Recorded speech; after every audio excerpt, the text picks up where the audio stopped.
something you're uncomfortable with. Yeah. And then the more I did it, the more I kind of got used to seeing myself, hearing myself, and I said, okay, this isn't too bad. Yeah. And then after that, you start believing that what I have to share or what I want to share is worth sharing.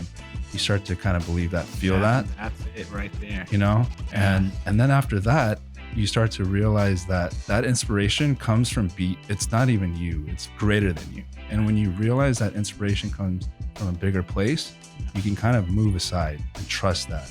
And just know that when you feel that inspiration to express, it's like trust it and do it, because it's not even you. All right. We have another episode of South Bay Connects podcast. We have a very special guest here, Dr. Ernest Kim. Welcome to the podcast. Thanks for having me. Hey, man. Appreciate it. Welcome. Thank you for taking time away from your schedule. We know that you have a business here in the South Bay, and as an entrepreneur, to be able to carve out some time from our busy schedule. Appreciate it. It's Friday. Turn up Friday. I know. We're gonna turn up in here. We can't turn up too much. But yeah, thank you so much. And so let's give our audience a little bit of a history as to kind of how we connected. Yeah. Right. And then we'll start. First, let's start this way. Yeah. I talked about your business. What is the name of your business? Back on Point Wellness. Nice. And so you're a doctor. So what kind of doctor are you? I'm a chiropractor, acupuncturist, and I'm also a transformation coach. Awesome. Yeah. Awesome. So basically, I help you with your mind, body, spirit. Excellent. Man, thank you. Yeah, I'm sure on behalf of the South Bay, you've helped a lot of people. I mean, I've been following you for a bit now, and you're very busy. I try, yeah. Excellent. It feels good to be able to give back to the community that raised me. So. Oh man, that's awesome. Yeah. Yeah, that's definitely. I knew there was a reason why you were coming on. You're a good one. Huh? All right, so let's talk about a little bit as to how we connected, because we have quite a bit of a history. Yeah. You're a lot older than you look. Let's start with that. That's how we're gonna start. We're starting like that. To the show. Okay, so what I remember how we connected was I was in high school, and all of my friends went to the barbershop that you were at. Yeah. Right, George's barbershop. And I walk in, and you took me in. Right, started cutting my hair, but I remember the vibe. So the vibe back then was like it's a little bit rough. It's a little bit like it's your local neighborhood barbershop. It's not there's kind of like a macho kind of vibe in there. You know what I mean? Like I looked at you like, oh dang, like he's like the big homie. You and George, and calling me fat, bro. And of course you would you would just like, oh, I remember you guys were always cracking jokes, always clowning, cracking jokes, and that like being like I think I was like 14, 15. It was a little intimidating, walking into that, like you got grown men around you and everybody's cracking jokes and you're just trying to like figure out how you fit in, you know what I mean? And you have the Playboy magazines that you try not to look at too hard, And I just remember just that atmosphere is still like clear in my head, because barbershops nowadays, it's not like that no more. Yeah. It's a lot different. But I remember you cut my hair and like, hey, if you don't get no girls after this, it's not the haircut. And I still remember that to this day. He always has those little comments at the end. And for me, it's like, yeah, for your head. Like, what? Like, serious? Yeah. All right. This isn't my interview. No, but I do. You know what? I could relate to that. Like, I remember going to his barbershop and George's, and you were trying to fit in, and they were the cool older guys. And you're like, you don't have an appointment, you're a walk-in, you don't know who's next. Like, it was that whole ordeal, right? That's right. Where you're sitting in line waiting for who's gonna be next. It's like that's like intense. I don't know if they know that. They're just barber cutting hairs. They don't care. Exactly. We're just is so much anxiety. Yeah. Because sometimes, you're like, I could have sworn I was next. But the guy jumped in front, but you can't say anything because they're so tight. Exactly. And you're like, do I say something or not? And the barber doesn't do nothing, right? You might not give me a good haircut. Yeah. Man. Yeah. Man. So that kind of vibe, that old school vibe. Yeah. It was, well, okay, we label it old school, right? Yeah. What I felt back then is just not very organized, right? And so, and looking back now, right? You always want to improve as a businessman. You know that, right? So you try to see, okay, how can we do this barbering approach a little bit more efficient? So when you were coming in, we were just starting to incorporate appointments. It was literally a walk-in only. So appointments, just to give you a little history, appointments was something that was only done in salons. That was like a salon thing, right? Yeah. And so I had to plead and I really had to talk to George like, yo, man, we really need to change up our approach because we have 20 people waiting here. It's just me and you, and so from our perspective, while you guys are sitting doing nothing and being so anxious for no reason, our level of anxiety is just trying to stay focused, stay on track, make sure that the haircut's nicely blended. And we're giving a good service in a timely manner. And obviously we got to get to the next person. Right. And so there's no breaks, we're cutting, the only break is we got to clean our equipment, clean our area, and depending on how many people are there, you get the little foot taps and the little smirks, the little looks at the clock. So, I get it, so that I wanted to make the experience a little bit better. Right. So then we started incorporating appointments, but then you just shared with me what was happening. And I remember like it was yesterday because it was difficult, because we're writing them down on a piece of paper. Right. And a lot of people have the same name. And then somebody comes in and they don't know that we have an appointment. Right. You guys were used to just walking in. Right. And so what happens, like, you're just like, well, it's not on me to know if you have an appointment. That's on you guys. If you have an appointment, speak up. And so that's kind of how I remember that changed one day too. And nobody told me it changed. And I'm just sitting there waiting. Like, and then they're like, oh, you don't have an appointment? I'm like, what? Since when? Make you look dumb right there in front of everybody. And you're like, damn it, no, this is why. And it's like, you have to go.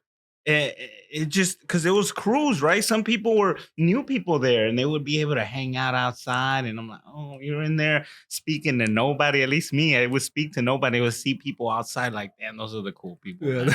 Those one day. And then you would go out there and call their name. I'm like, oh, one day. One day. But you know what? I'm actually really enjoying this feedback. We're going to change direction. Forget your business. We're going to talk about. But that's interesting what you said about the appointments. So you were already innovating. Like, right.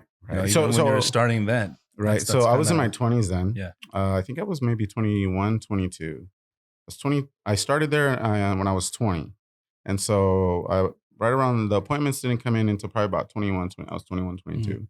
And I knew that obviously I'm a traditional barber and I carry myself as such. And I like to work in an environment that's like that. And that was like, I was so grateful to have that little shop because literally he was the man there. And when I came in, it was to help the man, right? And then little by little, he mentored me. He showed me certain things. I showed him some things.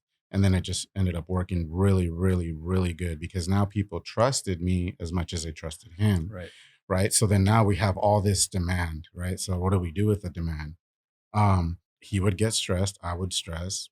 It's stressful, man. When you're working every single minute of the day and you're going about it for 12 hours nonstop, maybe a bathroom break or a little food break, just enough to eat, it gets stressful. So I was really trying to start to think of how we can organize this business endeavor that we had. And so that we can maximize also our earnings, right? Because some people don't want to wait. They just want a haircut and they want to go. Yeah. The people that really want a good haircut, they'll stay, right? But now to give a good haircut, it takes more time, right? To give just a regular haircut, those are quick. Right. That's easy money and we're charging kind of the same. So like from a barber's perspective, you look at that, right? Okay, well, we want to make sure we get those people in and let it be fair for everybody so that there's no the preferential treatment and stuff like that. Yeah. But yeah, those were some very nice times. And it's funny you bring that time up because during that time, one thing you didn't know, you saw me as an, big old OG or whatever you saw me as.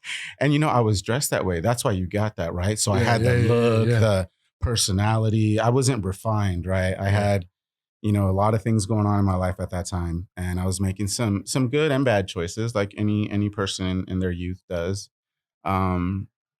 So, and then I didn't know, but I could kind of tell, you're one of those little troublemakers. At that point, you kind of came off as a little troublemaker. I could tell that, okay, this guy's, he likes, the trouble just by how you were dressed. And I can tell, you could tell who somebody is a little bit by how they put themselves together. And so I was like, all right, I kind of like this guy. He's cool. And you're always very respectful, very respectful. That's one of the things I remember at a young age. You were very respectful. Even when you didn't know who was next, you were right there like, oh, okay, no problem, sir. He didn't want that smoke. I didn't want you to mess up my haircut. Oh, man. Yeah, it was some good times. But so we had a long break. So I left that shop. I was there for 8 years, and circumstances in my life changed where I couldn't be working at a shop. I had to be more innovative. I had to go actually mobile back then, and to take care of my responsibilities. I had been awarded primary custody of my son, and that in itself was very taxing, but it was also very rewarding for me because it signified that I was making certain changes. Of course, I'm not going to tell my business to everybody. So to me at that point, you were a regular customer. I knew who you were. I appreciated you. But when it came time to make that decision for, what was best for my family and myself, I didn't consult with my clients, right? I had to do what I had to do. So we lost that connection that we had. I think it was 15 years went by? How long? 10 years went by? Maybe. Did you go to George? Well, no, the funny story is I originally came for George. Oh, okay. He was busy or something. Yeah. Oh, man. But I didn't want to say nothing. Got plan B. After a while, you're like, oh, shit, okay. Like Eli's my man now, But but I also, kind of went off too. So, and then we reconnected probably 15 years later. Yeah, definitely. But even I would say leading up to that, like 3-5 years prior to that, I was kind of looking for you too. And I couldn't find you, and I think even at that time, like Google and Yelp wasn't as strong as it is now, right? So it's a little bit harder to type in Eli the barber, right? Unless you know the full name, you know what I mean? If you type Eli Lopez, you're gonna have a huge list. Oh yeah, Eli Lopez. Like warrants, all kinds of All right. This is a confession podcast. No, but I can see like how you're gonna find him, right? How you're gonna even that, like for me, it was like always who's around, right? Mm-hmm. But yeah, that would have been the best thing to do is to go and hunt this guy down. And you bring something up because in a world where loyalty is pretty much vanishing, right? Especially in the business world, a lot of people, they're just loyal to their business, right? And whatever suits them. George did something that I'll never forget. He actually was giving my number out to people that were asking for me. And a lot of people that found me was because of George. Wow. So I mean, he's a really good friend of mine to this day. I mean, he's my mentor. I always go to him when I'm stuck on something and I just need a different perspective, right?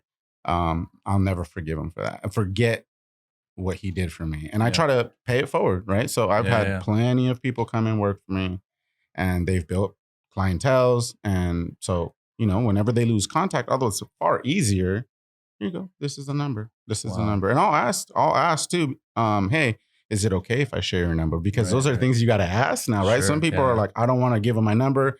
Let them DM me on Instagram, things like that. That's the new. Yeah. So you learn from that. You take positive things out of certain experiences and then you inject them in the future. Yeah. Wow. So yeah, definitely. So, okay. So we lost contact completely, right? Yeah. And I remember the day. So now I think you moved into the neighborhood where the barbershop is at.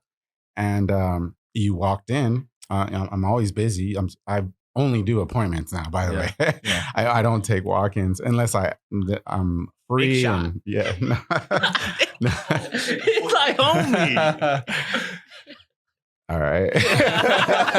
I'm at a loss for words on a podcast. How about no?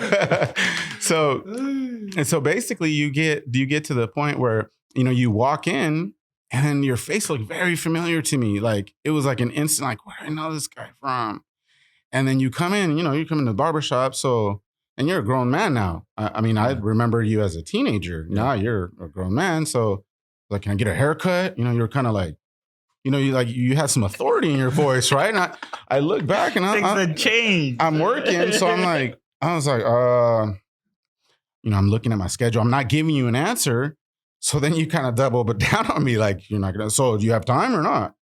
And I was like, yeah, man, give me a second. I'm looking at my schedule. So I'm just like, this guy. You know what I mean? In my mind, I'm like, yeah, I kind of remember this now. Yeah, 100%. And I know because when you left, because I told you, yeah, you can come back. I'll get you at my closing time. I don't have time, but you know what? I'll make time for you at 6. I think I got you at 6 that day.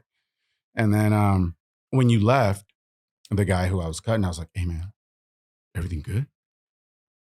Why? What do you mean? Dude, homeboy was like kind of mad at you, bro. Like, I thought he was going to swing on you. I was like, shut up, man. Like, no. You know what? I think I know that guy. Honestly, I think I really do. So anyway, you come back and sure enough, it's you. And I'm like, man, you look way different. Did I recognize you? I didn't recognize you either at that time. No. We didn't recognize each other at the time. I started cutting your hair, and then you're like, wait a minute. You're Eli. Did you work at George's? Yeah. And then I was just like, yeah, man, that's you? I didn't remember your name at the time. You're like, yeah, Ernest. And I was like, dude, of course. Yeah. I knew. I was like, yeah, Ernest, of course, man. I knew exactly. My mind time traveled at that point. I'm sorry for coming at you that way. I don't remember in my mind.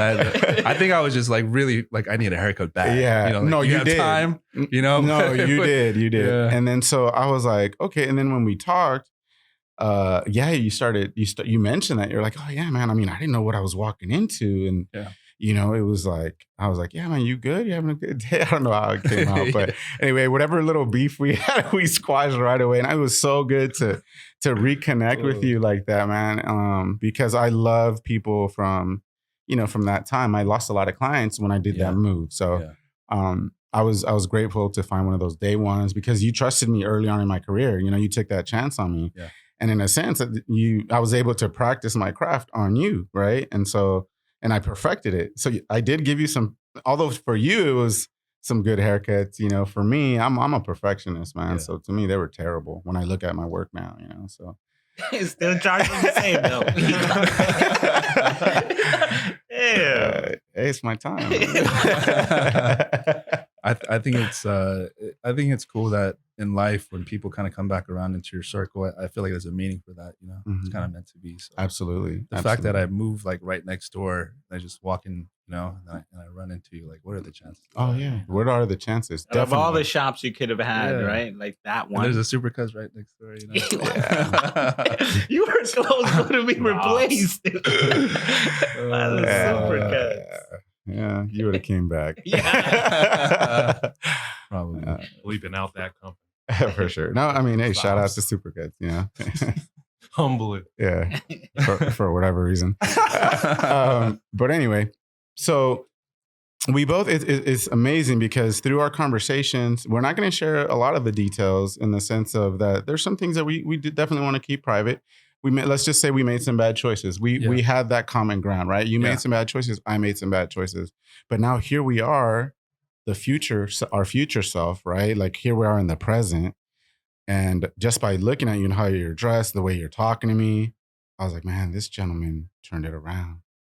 And you're probably looking at me like, gosh, Eli, I don't remember you dressing like that. Yeah. Because now I actually, put some effort into my dresses. Well, it was more like, oh wow, he's still in the game. Like he made it through. You know what I mean? Like, because having that stability, consistency, not everyone can do that. Yeah. Because when I lost touch with you, I thought, oh, maybe something happened. Or you went away. No, a lot of people got sent away, right? Long vacation. I know, man. So, and it's amazing because I never thought of it from that perspective, right? Yeah. I didn't think about that, but I would get people that would find me, take a year or 2 years, like, oh my gosh, I've been looking for you, man. How have you been? I heard that you moved to Belize and you were traveling so much and you finally moved somewhere you liked. I was like, Belize? I mean, yeah, that's nice. It's nice, but no, not moving. But I was pleasantly surprised because I uncovered somebody that ended up helping me in my current condition, right? I like to take care of myself.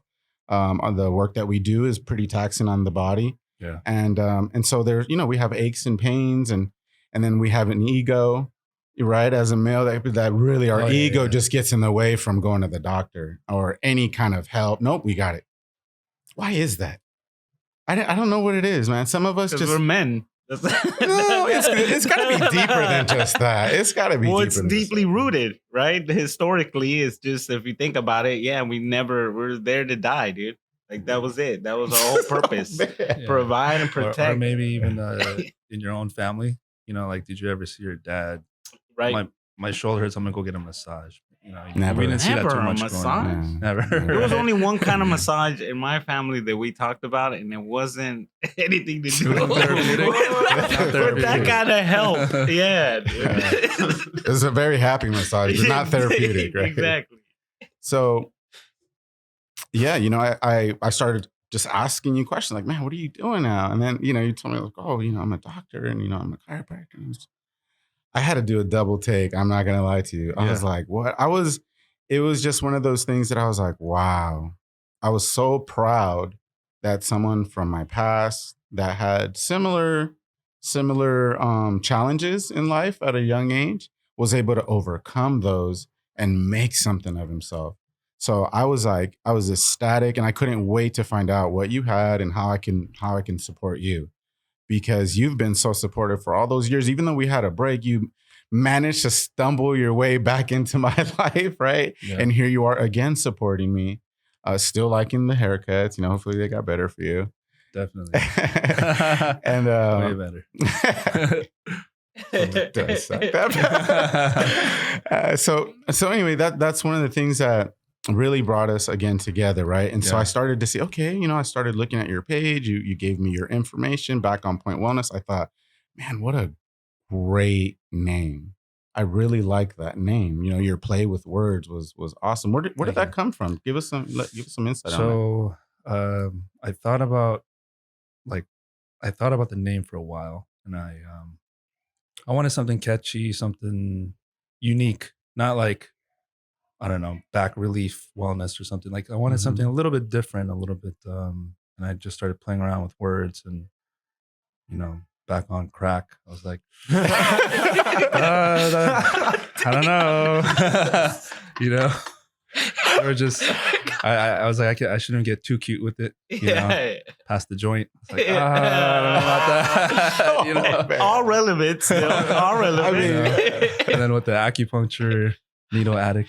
That might strike a nerve with some people, you know, literally. because that's So I was just thinking, and so back on point is kind of a triple entendre. So I'm like geeking out here, but so back on point, like your back is on point, right? And then back on point, like with the needles, you got needles on your back, and then of course, hey, you're back on point now. Like your health is back on point. So I really like that, because I felt like it kind of encapsulated like more holistically of what I'm doing, not just one aspect. Yeah, you know yeah, what I mean? yeah, So yeah. kind of, so that's how I came up with the name. Yeah. Awesome. That's a good one. It takes a long time, huh, to come up with a name. Like, if you're really thinking about it, it takes a lot. Like, it took me a long time too. Like, because it's like your baby, right? It's like Sure, almost yeah. like, I don't have kids, but I'm sure that's what it feels like to name a kid. You probably go over it, do some research, Yeah. see which it sounds better. Like, Yeah. that's a cool name though. Yeah, Now I like it better now. Thanks. Yeah, now I like it a Yeah. lot better because Yeah, it makes more sense. Yeah, it took probably a couple months, I think, where I Yeah. felt like, oh, this is it.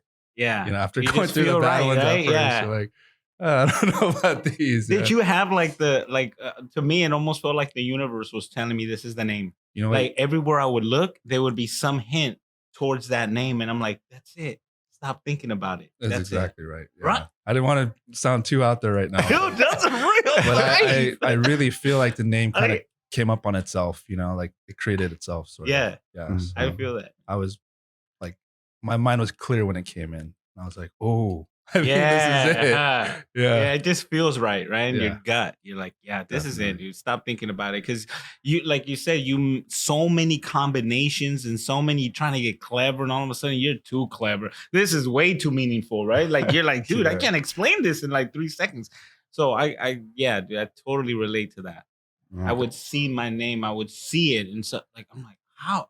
That's it. I would hear it in same music that I would listen to, and I had never caught me. It was a DMX song, and it said "Leave a Mark," and I'm like, it just like stuck out. I'm like, I listened to this song before, but I never got that, and I'm like, dude, this is it. Yeah. Like it just feels Yeah. right. Like it's just the puzzle.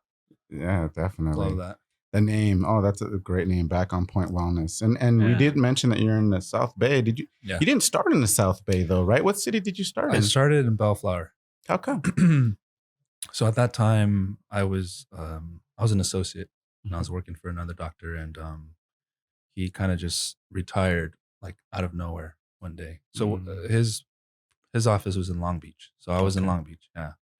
And I wanted to, one day he's like, you know what, I'm done with this, and he kind of had like a side business going on too, so he kind of wanted to focus on that, and I was like, well, where are all these patients going to go? What am I going to do?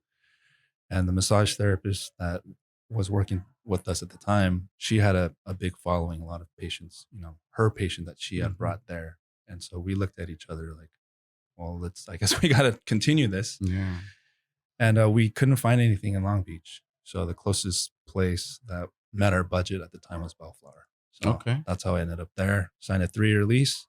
And I told her from day one, I said, hey, when the lease is up, I might be in the South Bay, because that was my dream, and I got thrown into this kind of, it caught me off guard and threw me into this. But I told her, I said, there's a good chance, and sure enough, after those 3 years, we built the business. And then after those 3 years, the lease was up. I said, I got to go back, to my roots. Nice. So around that time was when you moved. Is that when you made the move? Is that when we reconnected? Yeah. Oh, around that time. Okay. Yeah. Okay. Good. Definitely. And so you're in the South Bay. You're in the city of Torrance. You're really close by. You're on Anza and Plaza Del Amo. What is your address? Anza and Del Amo. Okay. Yeah, 4640 Del Amo Boulevard. Okay. Excellent. Yeah. Some of the landmarks over there, if you're familiar with the Torrance area, West High is really close by. Yeah. There's a 7-Eleven right there on Plaza Del Amo. And funny story. So I was kind of got into some trouble in high school, went to a bunch of different schools, but I did a stint at West High. So I was at West High for a little bit. I got in the most trouble at West. But anyways, there was a liquor store. There was a liquor store that after school that me and my friends, we would go and we would try to get cigarettes and, try to get booze, use fake IDs. And sometimes we would just toss them the money and just grab the cigarettes and run out. My office is now that liquor store. Yeah, full circle. So it's like a full circle moment. Yeah, that's awesome. Yeah, life is funny. Yeah. Right? Yeah, that's awesome. Thank you for sharing that. I didn't know that. That's excellent. And not just, you don't only have just a very nice, clean place, but one of the things that I've always wanted to tell you, and I haven't really told you, I mean, you come in and all that, but I wanted to tell you right here, you have an unbelievable staff. And that speaks volumes of you. Yeah, people come and people go, but the energy that's there, and obviously it starts from above because you have very good energy.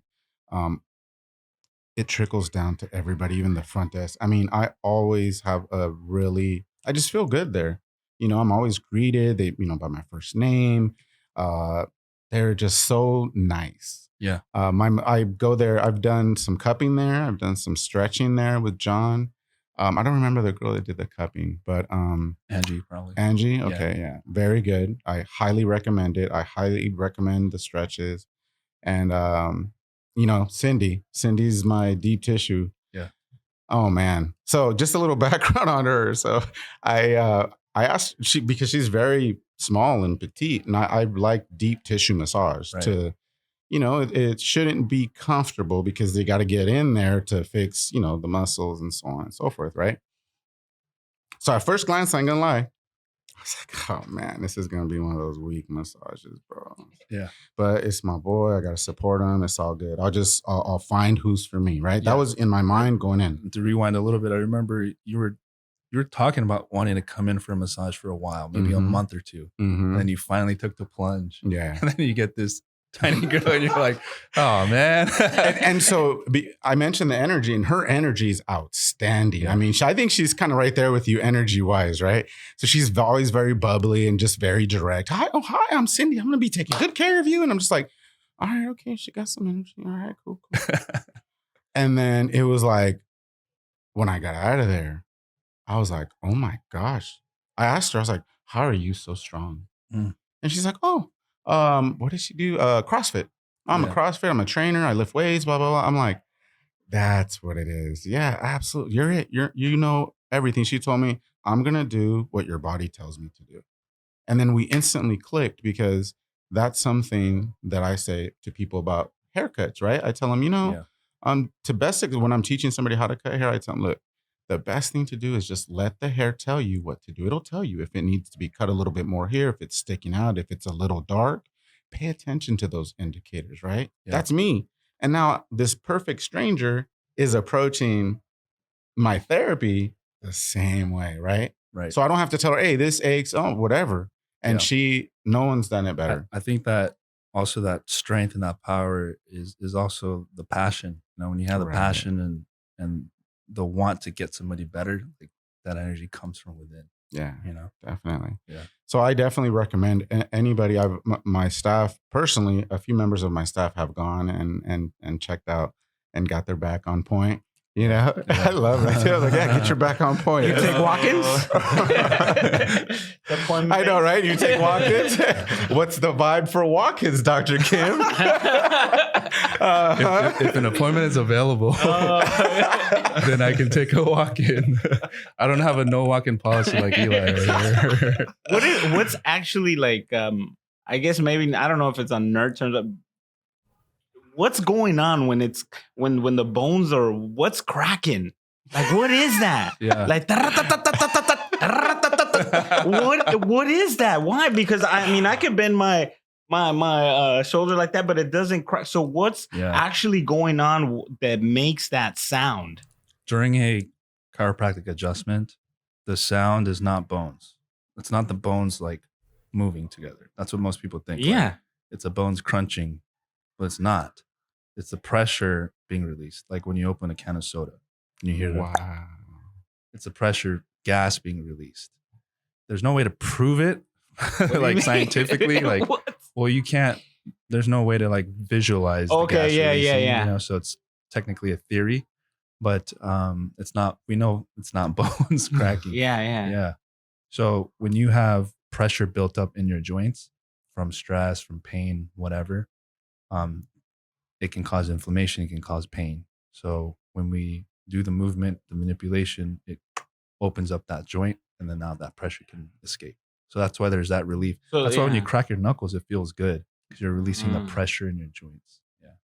Yeah. Have you, like, I trip out on a scene, like even the smallest of people, and you get the loudest of cracks. I'm like, how is this guy doing this? And then it's almost like you're like,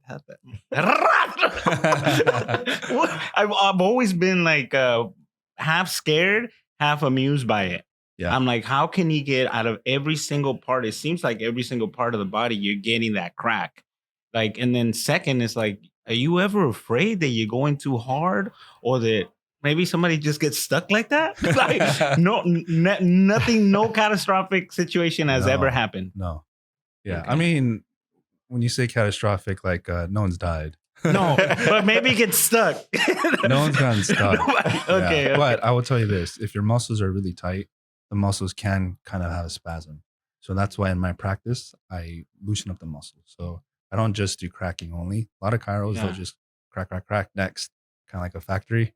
That's not my style. I actually spend a lot of time working on your muscles to loosen that up. And when your muscles are nice and loose and warmed up, then the adjustment doesn't have to be very aggressive at all. It's like a real smooth and gentle. So you do a prep prior to you actually getting in there. Definitely. And sometimes I don't even adjust if I feel like, oh, you don't need it. Yeah.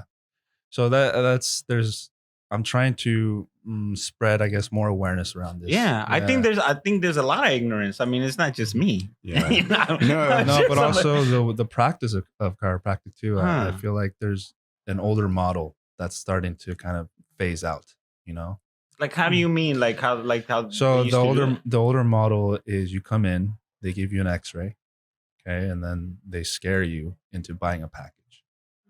I'm not saying that's exactly how it's done, but basically that's what it comes down to. And they scare you into buying a package. 3 months, 3 times a week for 3 months, you need to pay for this, or else you're gonna have severe problems, or you might even die. I've had patients tell me that their chiropractor said they're gonna die if they don't buy this package. So stuff like that, you know, I think it worked maybe back then. People didn't know better. But now I think also with sports technology recovery, there's so many different ways to help people recover now. I think that way is starting to be outdated now. You can help people in many different ways, and they don't have to come for that much to get better. I actually prefer people to maintain and manage on their own, and they can just come in for maintenance. That's like my ideal patient. So is that what you want to do? You want to educate the client to kind of like you said, do his own maintenance, and then you come in whenever they need the like real cracking. Exactly. Yeah. Okay. Yeah. Okay. That makes sense. I like that. Just like to take this moment to acknowledge our sponsor, Finley's Tree and Land Care. They've been serving the South Bay for 45 years and recently are expanding into the Orange County area. They have certified arborists that can take care of any design that you may have. If you call now, we have a special promo code designed for this podcast. Mention SBC20 and get up to 20% off. Finley's, it's a name and company you can trust.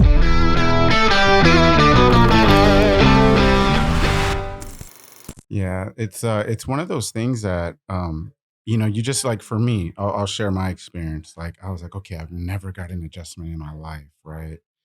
I don't have pain. I don't, or maybe I've just ignored the pain, or my body has been able to adjust in a certain way to where, I'm just like, oh no, that's normal. That's older age. That's all that, right? And I never really wanted to go. And I mean, I'd get massages, but when it came down to adjustments and stuff like that, it got kind of thrown on me, right? And I'll give a little history on it, or a little context. So I got into an accident at the gym. There's a malfunction in the equipment. I struck myself pretty hard, and I needed right on the forehead, literally. I mean, I'll tell people. I hope you guys laugh because it was funny. If I could have been, if I could have recorded that accident, you would have seen right what happened. But I literally was pulling on a pulley machine and a cable, and I had the bar, and I'm leaning back, and I'm working out my arms. So I'm going to failure.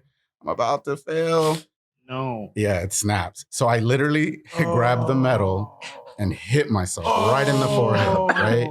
So I have literally like blood gushing out of my forehead, and I'm getting queasy, and it was all bad, right? So fast forward to, okay, well, you need to get therapy. Like, I was experiencing numbness in my extremities. And so I really needed to see what was going on. I was starting to get worried. I couldn't macho this one through, right? I had to go see what's going on. So I did all the CAT scans. I did everything to make sure I was okay. I was concussed. Yeah. But, and then they were really concerned about the numbness in my fingertips and my toes. So was I. I work with my hands and feet, Mm-hmm. So now it's like, okay, you got to do something. So I retained an attorney, and he recommended certain care, right? Chiropractic care. So now I'm like, oh yeah, we're going to do an adjustment. And immediately when they said adjustment, boom, your face pops up. I was like, I promise that if I ever got adjusted, I'm literally in my head now, it would be by somebody I trust. I don't trust nobody. I only trust Ernest. Oh, what's this guy going to do to me? I was literally like really like scared to go in there. Ooh. Right. So, and I'm saying that because I think that a lot of people really, because they don't know how that this can actually help you. There's still that mystery to some degree, right? And they just don't want to, do the research. Myself included, I'm guilty. But when I got the adjustment and they started working on me and I started doing that therapy, oh man, like my numbness went away. Mm-hmm. I started feeling better overall. My energy levels went up. Yeah. My posture was better. Like, I just had this whole, like, I felt like there was just not a large weight, but I felt that whatever I was carrying, like, I just felt really free. I felt very loose. Yeah. And very just, okay, I'm good. And so months of that went by, and I think I mentioned it to you. Yeah. And then, I wanted to like, hey, are they, is there such thing as too much adjusting? Because they're kind of adjusting me every week, but they're going based on like what I need. So I was like, no. How are you feeling? I remember you asking me, how are you feeling? Well, I feel great. It's like, well, that's your body responding to what they're doing. Right. Yeah. If you didn't feel good, then our conversation would be like, well, how do you feel? What's Yep. going on, right? So yeah, that was my experience in regards to adjustment. But let me ask you something else. So man, after all those bad choices that both you and I did, what made you go into your field? What made you change your mind and change your life course, man? Yeah. I started as a patient myself. So when I was in high school, I was always a very thin and skinny kid, and in high school, I decided I wanted to start working out, and I didn't want to be the known as the skinny kid in class anymore. And of course, I didn't have any guidance, and only worked out like my upper body, and had really bad posture, and probably wasn't doing it right, and got into a couple car accidents, and just kind of had back pain, on and off. And when I was 18, I woke up in my dorm room in college, and I couldn't get out of bed, and I crawled to the ER, and I was really shocked because that had never happened to me before, and I thought, I'm way too young to feel like this. And at that time, I was studying. I had an open major, which is like you don't have you're undecided, right? They Hmm. give you like a year or two to decide. But I was leaning towards medicine, because my family wanted me to, and I went to the doctor, and she didn't even really check to see, she didn't really touch me. She just kind of saw my condition and said, I'm going to give you pain meds, and you're going to go down and see the physical therapist. And I couldn't believe it. I thought, are you at least going to, am I going to live? Are you going to check to see like I'm Yeah. going to be okay? But she sent me downstairs, and the PT there, she stretched me out. She did some massage. And I remember, like it felt good while she was doing, like, I remember feeling like this is what I needed. This is what I need. And, I crawled to the ER, but I was able to at least walk out of the ER. I wasn't fixed, but I was way better. And, Yeah, progress. that really just opened my eyes to, to the reality of healthcare. And I decided to switch. I want to do something more like this because I want to be able to help people, and because I experienced the pain firsthand. I knew what it was like to be in pain, to be scared, and then to not be offered a solution, right away. So I switched my major, and I actually took a year off of school to do massage school because massage helped me so much that I went Yeah. and became a massage therapist. And after practicing for a couple of years as a massage therapist, I went back, finished my degree. I got my degree in psychology. I wanted to do something together, like mind, body. How can I help people together, not just help their body, but also with their mind. And Mm. so I decided I wanted to do acupuncture, and the school that I looked into at the time was offering chiropractic during the day. You know, 8 to 6, you're studying chiropractic, and then 8 to 5, and then from 6 to 9, you take acupuncture classes. So you're basically in school for 13 hours, Oh man. and that sounded like a good idea to me at the time. Yeah. So the classes are back to back? Yeah, so Wow. in the morning from 8 to 5, they're all chiropractic classes, and then from 6 to 9, it's acupuncture classes because the science overlaps, like anatomy and physiology Ah. overlaps. So for that portion of acupuncture, I didn't have to take it. That already counted through the chiropractic. Does that make sense? Okay, Yeah. yeah. So they're yeah. two separate schools, two separate programs, but they combined it. Uh-huh. So I was able to do both at the same time. 13-hour days, man. What was that like?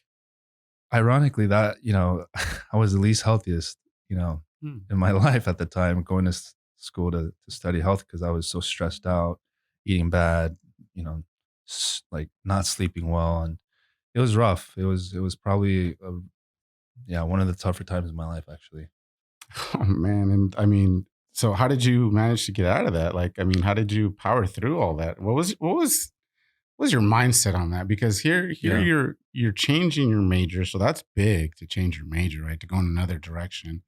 And then if I heard you correctly, you took massage school in the middle. You already had made the decision, and then so you prolonged that decision by taking massage school because Yeah. you felt it was going to help you. Yeah. So man, what mindset? What was your mindset like there? So when I was in school, when I was in undergrad school studying psychology, I was still kind of unsure what I wanted to do, Mhm. with that.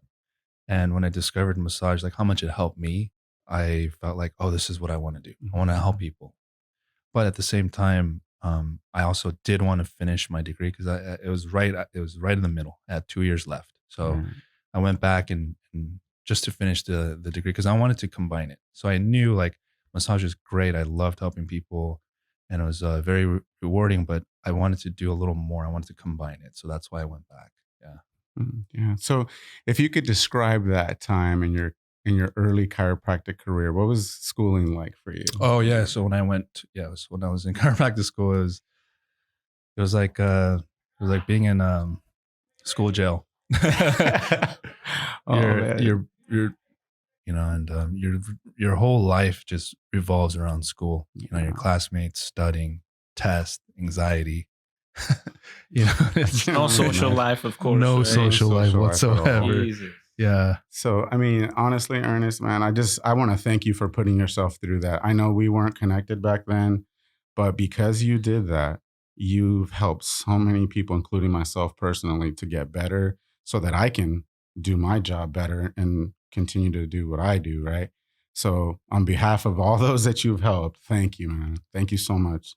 Thank you. I'm really fortunate that I'm able to do this. There was a time in my life where I wasn't even sure, if I was had a future or not. I thought there was a time when I probably wouldn't have a career. There wasn't even a possibility in my mind. There was a time when I felt that way. But growing up in the South Bay, for me, South Bay's alter ego is the harbor area. So for me, that's what I associate the South Bay with. That's how I was raised, and I did it. I did a lot of things to cause pain to people, and I feel like now that I'm able to give back and help the community, it's my way of sort of paying back, good karma to the community that raised me. Yeah. Bless you, man. Amen. Definitely. We could get the sense of that just being with you, just knowing you. For the time that I've known you, I get the sense of that ever since, obviously coming back, not back when you were a kid, but Yeah. as an adult. That was like the beginning of when, I kind of was, when I got led astray. And you know what? I'm grateful to have heard it from you personally, and now our viewers can get to hear a little bit about your story, because it really draws you to a person when you can connect with them like that, right? We may have all those misconceptions and ideas about maybe the chiropractic practice or what's going to happen to us, the unknown, right? There's a lot of misconceptions out there, and you touched on some. And we'll go back to them, but to be able to sit here with you, and know your journey and how hard you work to just give back to the community that raised you, that was so important to you. And that's very well.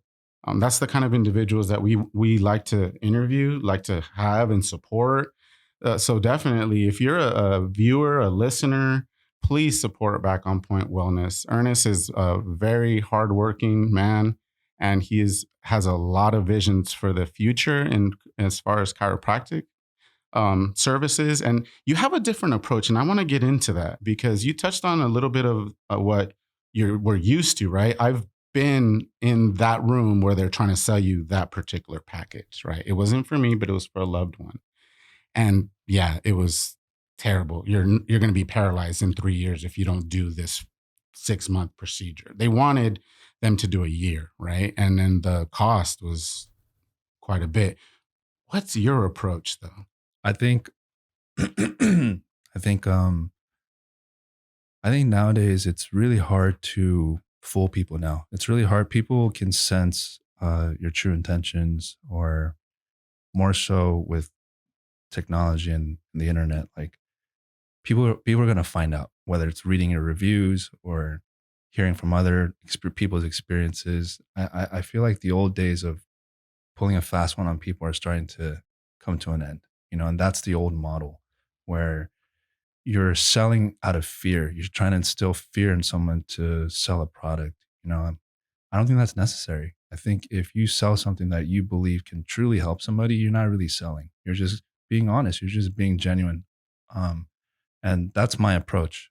My approach in someone that walks through the door isn't, how many sessions can I squeeze out of this person? How much, like, sizing them up. It's okay. How can I help you to get you better? because I believe that if I do that, you're probably going to refer other people to me. And that's my model. You know, how can I do my best to get you better? Because I sleep better at night when I do that. And it makes me feel good that I could help somebody that maybe other healthcare practitioners weren't able to. Yeah. Yeah. Yeah, absolutely. Absolutely. Definitely. And so I like that. Right. And then so you did bring out a little something that you want to do a more complete approach, right? So not just physical. You talked a little bit about mind, right? Like mind and body health. So tell us a little bit Yeah. about that. So chiropractic, you know, for the most part, we're working on the body and on a physical level.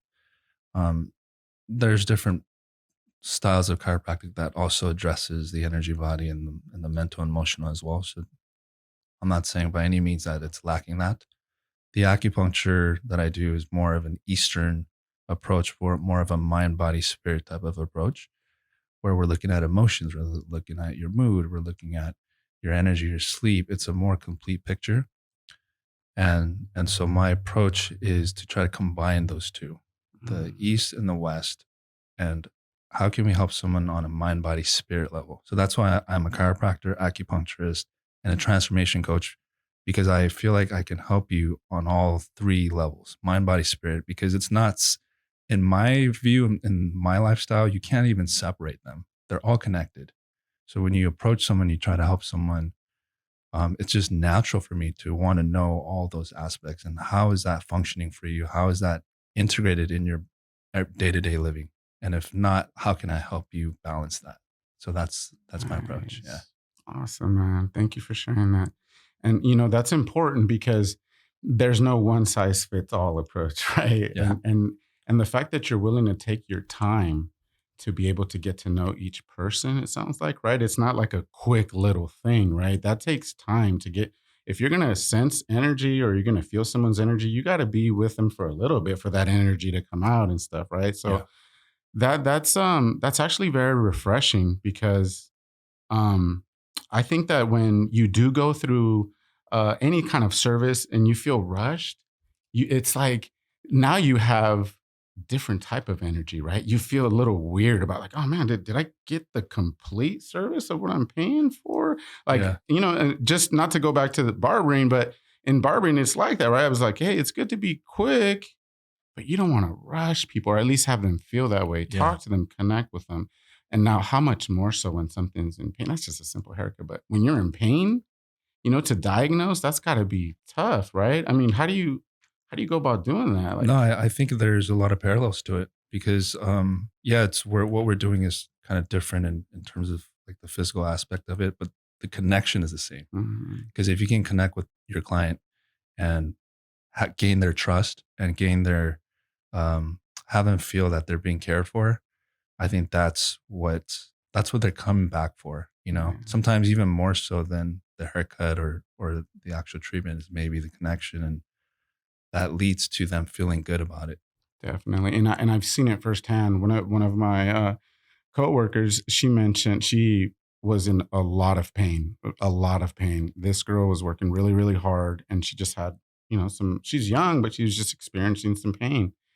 And so, I told her about you. I said, you might need to check him out. Check out his Instagram. See what you think.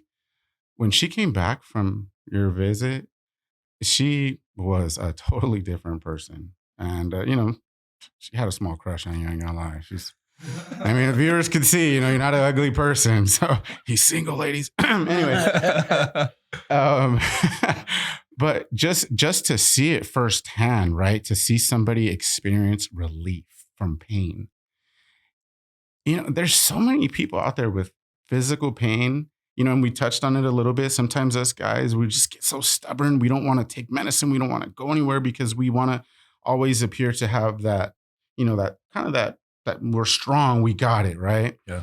But we still have the pain. So to be able to talk to someone like you and to be able to know that we can easily kind of like alleviate those nerves and those uncertainties and be able to come into a place that's very relaxing. Your place is extremely clean and relaxing. it's got a nice vibe. And now that I know that it was the liquor store, because I remember that liquor store, bro. I remember.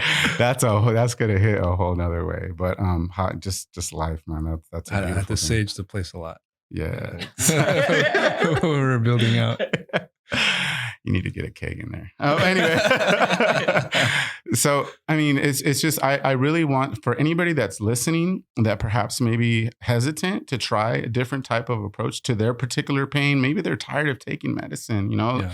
I know that's what we get pumped a lot, take medicines, cover the pain. And there's really never like a solution or a structure that can be created for you. It sounds like you have a plan for each person, right? After you get a chance to connect with them, Right. do you formulate a plan for them specifically? And what is that like? Tell us a little bit about that.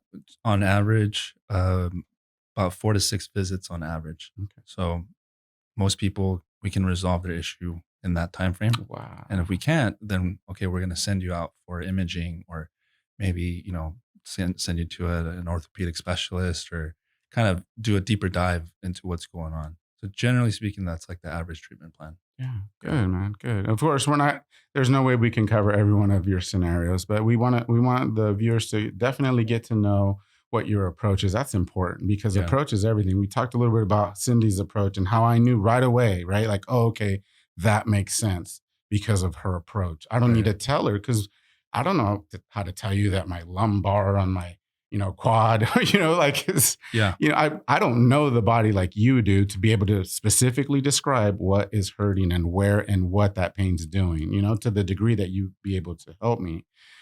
So, we rely on people that take the time to study. And I noticed something in looking at your bio. You're always, it seems like every year I notice a pattern that you add a different certificate or a different skill to your practice. Why do you do that? You're already certified. Yeah. Why learn more? I'm always excited to learn more. When my patients tell me that they went and saw this specialist or they tried this and it really helped them, I get really curious about it, because I'm always willing to learn. Sometimes the ego can get in the way, there's like, who's out there that's better? But I try to put that aside and always open my mind. Like, really? You did that? How did that help you? Let me see. I want to go and experience it. So I'm constantly trying to refine, constantly trying to learn. So I try to learn more, ways to be better. And nowadays with technology, like there's so many different ways to help with your recovery now. It's almost impossible to keep up with all of it, but I try. Yeah, definitely. That's absolutely. And then one thing that I do appreciate is that you don't, as much as we love that you take care of the South Bay community, it's awesome, right? You make yourself available for anybody to come into your office. That's not enough for you. You go abroad, you go far, you share what you know with other countries. Can you talk a little bit about that? That was just me guessing what you do, right? Yeah. Because I see you instructing and I see you teaching. So what's that about? What are you doing there? Since I've been posting and, sharing my content, I guess, it's connected me to people all over the world. And I never thought that would be the case. I never even dreamed of talking to people from different countries. But now that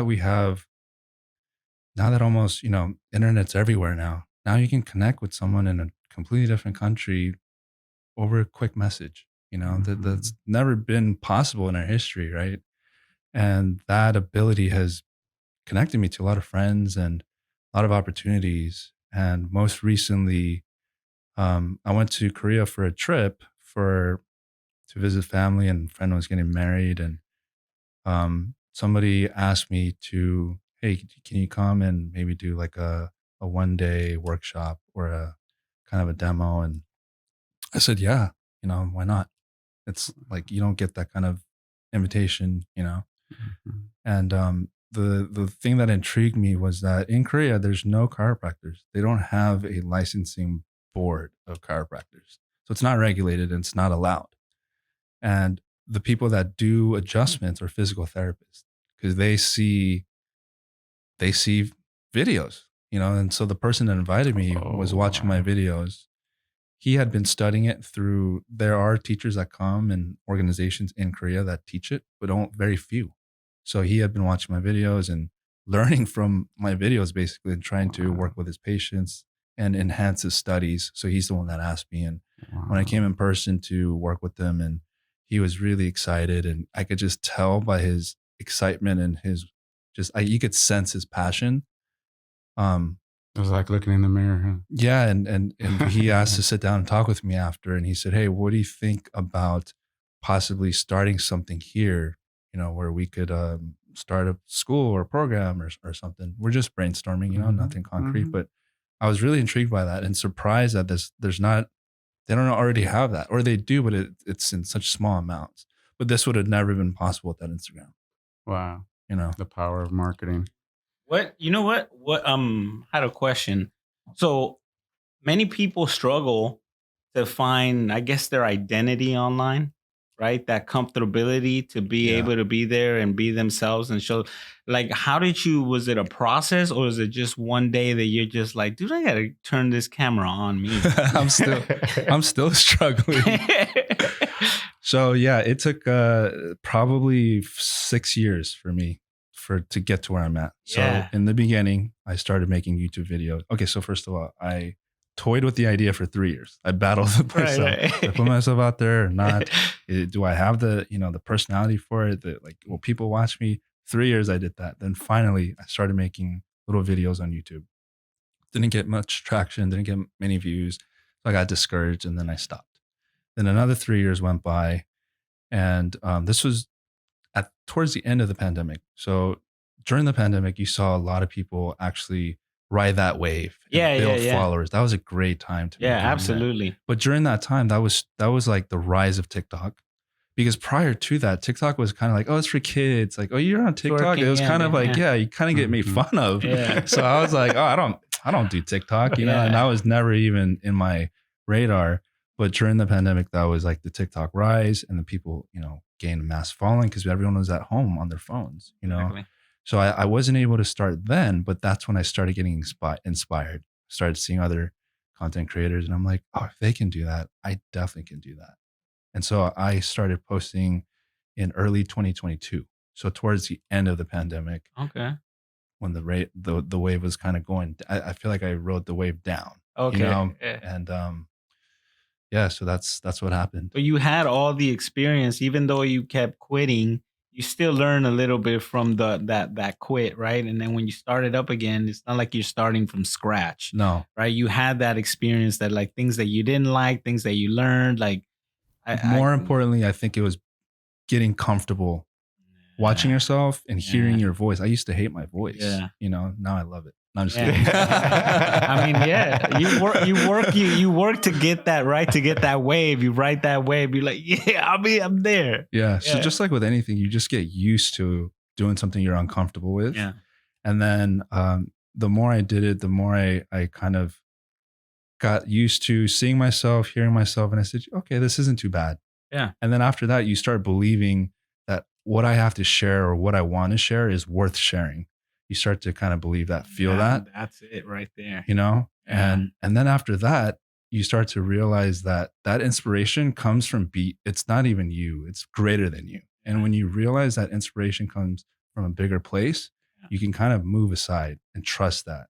And just know that when you feel that inspiration to express, it's like trust it and do it, because it's not even you. It's not for you, right? It's for somebody else. The universe is making you do this, and it's for somebody. It really is. That comes down to that. It comes down to, it's not a selfish thing. It's, I'm doing it for somebody out there, and it happened to work. You're in Korea, and this whole thing happens, and it just comes full circle, and you're like, you see, this is why you don't give up. Even if it's just one person, I the way I look at it now is when you feel that inspiration to express, you're feeding the universe. You're giving it back to the universe. It's kind of, and when you're doing that, then who cares how people receive it? Who cares like what the result is? Because you're gonna feel fulfilled. Exactly. Yeah.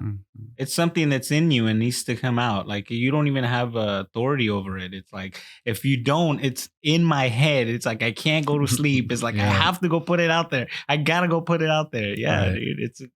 Dude, it's a great feeling to be there to once you actually figure that out. It's such a relief because for a long time you're kind of just looking around and what other people are doing and you're like, oh, I guess I got a line here. I got a line here. All of a sudden you're just lost. And that's why people stop, I think right? so. They follow the trends and then they figure out there's like, I'm lost.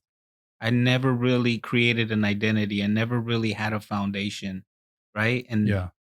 it's a great feeling to be in the spot that you realized and then what you keep doing. And from here on out, it's only gonna get bigger because it's Yeah. like you're like, this is house money, man. Speaking of identity, yeah, I'm still learning that the more I express, the more I strive to be authentic, the more I'm sort of my content's evolving. You know, Yeah. so I want to do more than just the cracking videos. They're fun.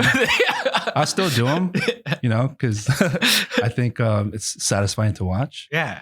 But like I was telling you guys, the mind, body, spirit, I feel like I have more to offer, and I want to showcase more of that because I feel like people can benefit a little more from that. There's people who Yeah. watch the cracking videos and they get scared or turned off. Yeah. So that's not something that it's a kind of a specific audience. Yeah. Whereas this whole larger gamut of lifestyle, you know, what we're eating, how we're thinking, I feel like that applies to almost everybody, you know? So I feel like I could reach a wider audience if I start to shift.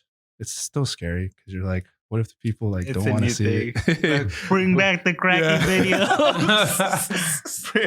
Bring them back. No, but I think it's important to do that, right? I think it's important for all of us. It's like, well, are you just going to continue to do the same thing over and over, or are you going to evolve?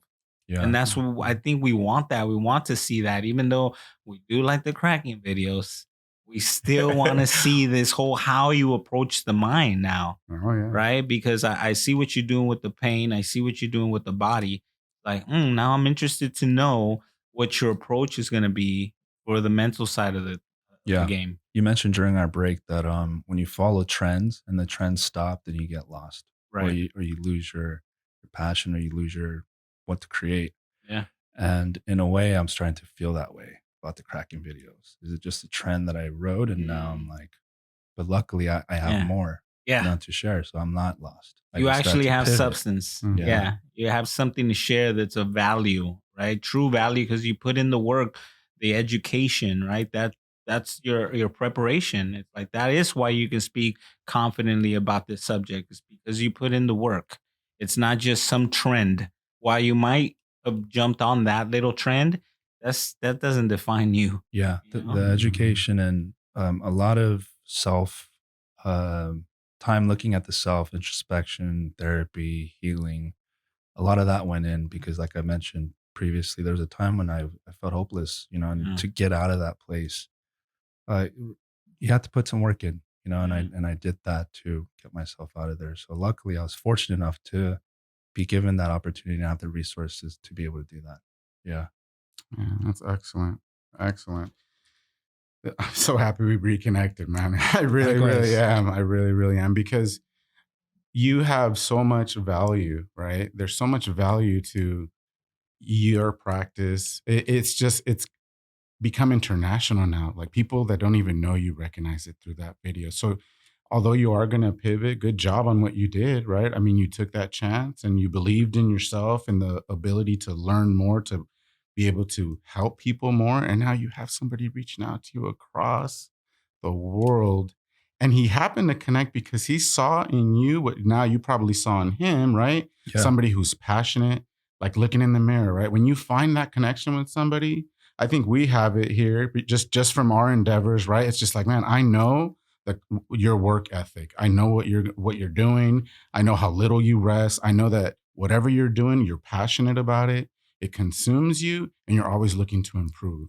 So We're not gonna stop. we're not going to stop. So Yeah. you find that across the world, and I'm sure there was a language barrier, but that energy, you knew, like, hey, this guy's worth my time because he's going to take what I give him and ponder over. If he was able to learn, how shocked were you when he learned from looking at your videos? Yeah. I've seen those things a million times. I would never even dare attempt any of that. You kidding me? Well, actually, you know what? It looks like moves I used to do on my sister growing up. Crack that. Yeah, you bring up an interesting point too. Even like how we reconnected. I feel like me seeing you having your own storefront. That was inspiring to see too. And that's where the conversation starts. We start rapping about that, and then now look what we're doing here. Like traditionally, a barbershop and a wellness center, they don't really combine. They don't really do.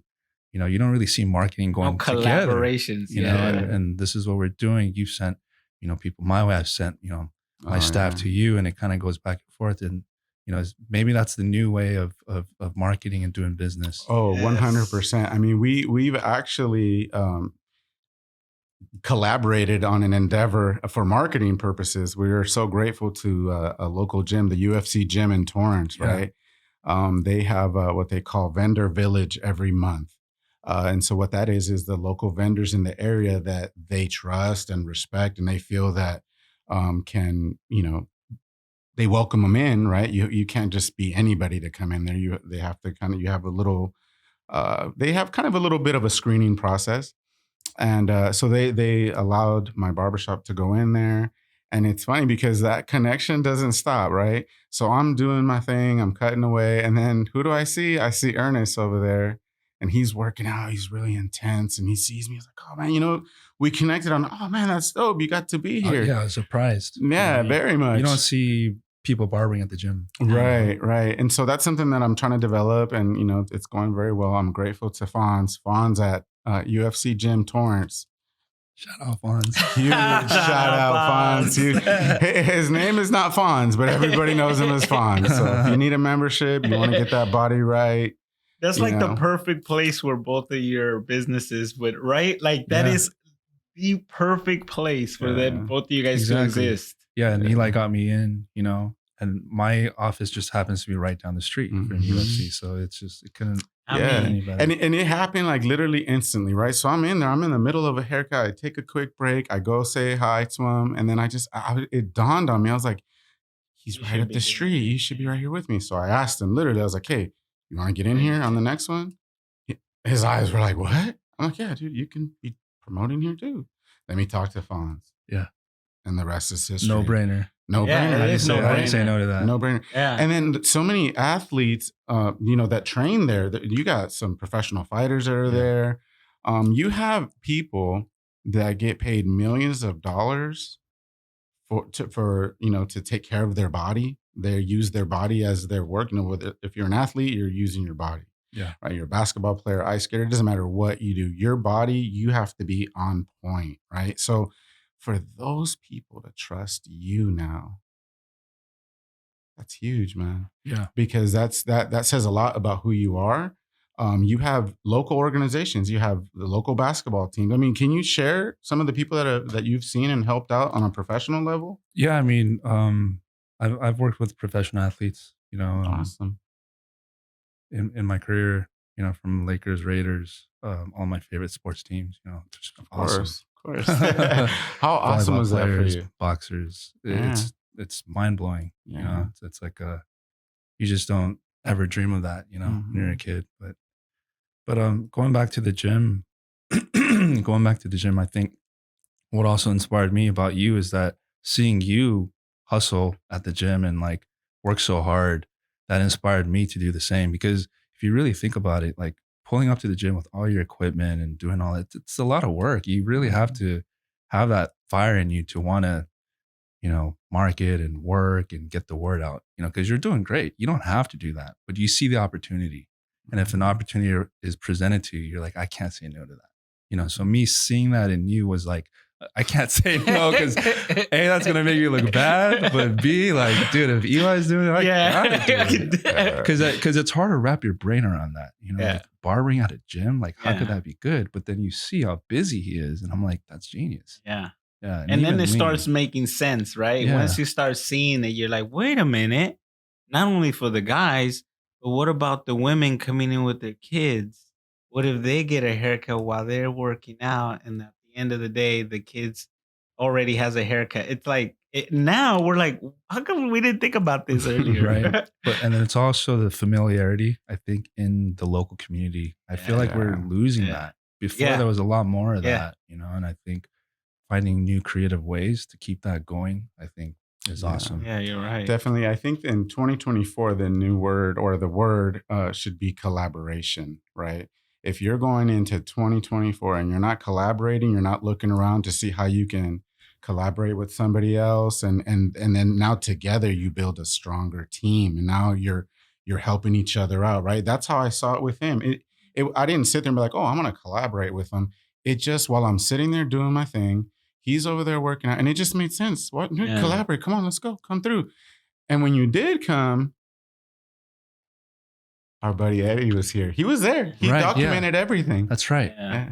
Right. So that was you guys connected without even connecting. I guess we did. Yeah. And it's funny how that works. So it's amazing. I think as small businesses, it's the collaboration. You're right. Going, because especially during the pandemic, you saw all the small businesses getting closed down and the big guys, continuing to get bigger. Yeah. And if we want to survive, I feel like this is maybe the only way or one of the ways where we have to kind of collaborate with each other and bring us up together in the community. Because I think at the end of the day, people want connection. People want community as opposed to just brand recognition. That's nice, but are they going to get are they going to feel connected and welcome and have human connection and get good service when they walk in there?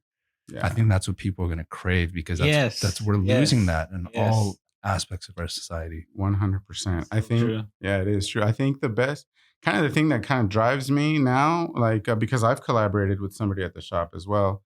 So the thing that really drives me is you can be in competition. Competition's good, right? It's good. Competition's good. Be in competition with yourself.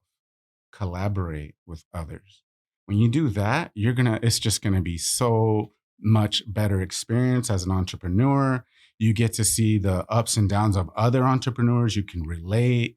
You can see what their weaknesses are, what their strengths may be. And there you go. You guys are both, kind of like the thing that we've done without even talking about it, right? It just was, it made sense to us. Well, I'm going to send people and your staff comes, and it's just one of those things. It's just one of those things that just keeps going in circle. And we keep growing, and that connection keeps expanding, right? There's been people that are literally, one of your chiropractors that comes in, it will be sitting in the chair. Somebody comes in, he got a customer through one of my clients whose wife was pregnant. And he specialized, I think him and his wife specialize, right? In prenatal care and things like that. So it was beautiful how that just happened, right? They connected and like at your shop? Yeah. Oh, wow. Yeah. It was there because I love that. It was my next client, right? I was cutting my client who's a chiropractor at your place. I'm forgetting his name. Jake. Sorry, Jake. Shout out Jake. Dr. Jake. Dr. Jake. Who again, when I tell you that Back on Point Wellness has some of the best staff around, you can count on it. So they're sitting there and we're talking, Jake's very talkative. So we're sitting there talking. And then my next client comes up and we just started talking. Oh yeah, man. He lives right up the street. My client lives right up the street from your place. And he was like, oh, that's where you've been going? Yeah. He's one of the chiropractors there. He's like, oh man, my wife, man. At the time she was pregnant, she's since had the baby. But at the time she was pregnant and she was feeling a lot of discomfort and so forth. So he was able to help her. That conversation happened right there in the shop. It was beautiful, right? I live for moments like that, connecting my community, right? And this is kind of where this came from, right? Because we're so limited in that barbershop as to how many people we can connect with a day. Yeah. But then we put it online, right? We make a podcast out of it to connect people. That's what we're trying to do. We're trying to connect good individuals with, other individuals that may need that particular service. And they don't have to worry about is this person trustworthy? Yes. What am I going to get? Right. Forget Angie's List, dude. Yeah. Dude, this is South Bay Connect. You have to really you have to really bring a real genuine service, and you really want to help people. And that's all we want to do. We just want to be a team and collab with those type of businesses, those type of people. And that's it. Start from right there. That's will be our foundation. I've sent people to you, but they couldn't get in with you, so they saw, one of your other barbers, and they had a great experience. Oh, So the same way you appreciate my staff, I appreciate your staff. Thank you. Because I know you handpick them. I know you take your time to make sure that what they offer is going to be what people want. So I do the same. I handpick every single therapist provider and make sure that, do we share the same vision? Right. Are you, do you have a genuine desire to help people? That's number one for me. And then number two is, okay, how are your skills? Because skills you can grow, you can learn. Technicians, technical skills, you can learn to be a good technician, but you can't really learn to be that having that desire to help people. I don't know. I think some people are just naturally born with that, gift. Compassion, right? Yeah. Or it's hard. Sorry, you can learn it, but it's just harder to teach somebody that. Yeah. No, it is, because it has a lot more to do with, perhaps maybe their upbringing, their personality, their no, we know you're important. Trust me. Shit, my bad. No, you're fine. Redo that part. Okay, You're good. But it's one of those things that it is harder to teach, right? You can't teach mindset. You can't teach desire. You can't teach drive. You can't teach energy. Really, you can share good energy. You could show them kind of what it is, but then that takes too much time, right? So if they don't have that basic, kind of the same thing, like I look for, like, okay, do you want to get better? Like, what kind of a person are you? All right, cool. Oh, you're not very skilled. No, not a problem. Like, I'm a giver, I know you're a giver too. So like, I'm going to give you what I know. Yeah. And if it helps you and elevates you, cool. And you know what? This isn't a one-way street. I want to know what you know. So how can I get better? Right?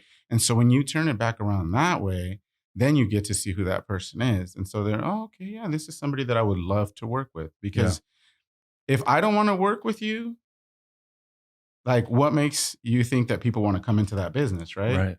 So it's the same thing. It's the experience is important. And thank you for sharing your experience. I'm sharing my experience at your place.